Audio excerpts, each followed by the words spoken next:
এই কমিটিতে অনেকে দেখবেন আসতে চায় না, তো 5 কার্যদিবসে সময় দিয়েছিলাম তাদের বলবো, যেহেতু আপনারা এটা সবাই জানেন, যেহেতু আমরা তো সবার থেকে নাম নিতে হবে, এই কমিটিতে অনেকে দেখবেন আসতে চায় না, তো দেখুন এখন আপনারা এখানে সবাই সোচ্চার, কিন্তু আবার বলি ভাই এই কমিশনে আসেন, সেই সময় দেখবেন আবার অনেক হইতে চাবেন না। এখানে একটা সমস্যা থাকে। আমরা এই নামগুলি কালেক্ট করার জন্য, যদি নাম কালেক্ট করার জন্য সময় না লাগতো তো হয়তো খুব তাড়াতাড়ি করা যেত। এই নামগুলি পাওয়া যাওয়ার পরে তাদের সাথে তো একটু ডিসকাস করে আমরা সময়টা দিয়ে দেব। কাজের পরিধি তো আমরা বসে তো নির্ধারণ করব কাজের পরিধি। পুনঃ তদন্ত এবং ন্যায় বিচার নিশ্চিতকরণে অন্তর্বর্তীকালীন সরকার বদ্ধপরিকর। এই লক্ষ্যে স্বরাষ্ট্র মন্ত্রণালয় অন্তর্বর্তীকালীন সরকার গঠনের পর থেকেই কাজ করে যাচ্ছে। এই মন্ত্রণালয়ের দায়িত্বপ্রাপ্ত উপদেষ্টা হিসাবে আমি প্রথম থেকেই বিডিআর হত্যাকাণ্ডের পূর্ণ তদন্ত এবং ন্যায় বিচার নিশ্চিতকরণের সোচ্চার ছিলাম এবং এখনও রয়েছি।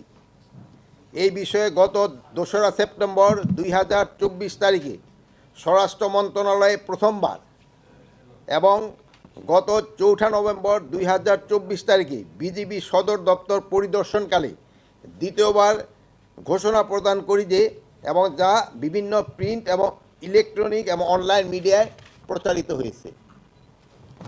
শুধু স্বরাষ্ট্র মন্ত্রণালয়ের দায়িত্বপ্রাপ্ত উপদেষ্টা হিসাবেই নয়, একজন সাধারণ নাগরিক এবং সেনাবাহিনীর প্রাক্তন সদস্য হিসাবে আমি শুরু থেকেই বিডিআর হত্যাকাণ্ডের ন্যায় বিচার দাবি করে আসছি।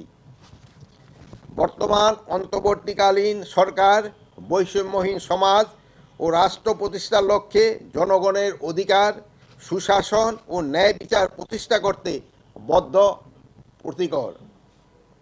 বদ্ধপরিকর। আমি এখন সকলের অবগতির জন্য ঘোষণা করছি, বিডিআর হত্যাকাণ্ডের ন্যায় বিচার নিশ্চিতকরণের জন্য আগামী 5 কার্যদিবসের মধ্যেই একটি তদন্ত কমিটি গঠন করা হবে।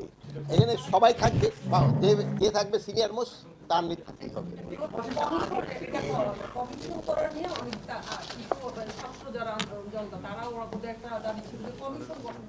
এখানে এখন আমরা এখানে বসার পরে যদি মনে করা হয় যে তদন্ত কমিটি না কমিশন করতে হবে, আমরা ওইটাই করব।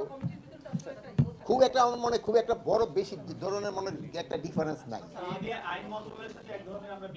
না, আইন মন্ত্রণালয়ের সাথে কোনো বিভ্রান্ত নাই। আমরা এর যে বসার সময় আমরা আইন উপদেষ্টার সাথে বসে এবং তাদের আবার মতামত দরকার হলে আবার নাই। আপনারা ভালো থাকেন, দোয়া করি। আল্লাহ হাফেজ। এই বিষয়টা সাথে শুনেন, আপনার সাথে আবার আজকে আবারও কথা হবে। আমি শেষ করি।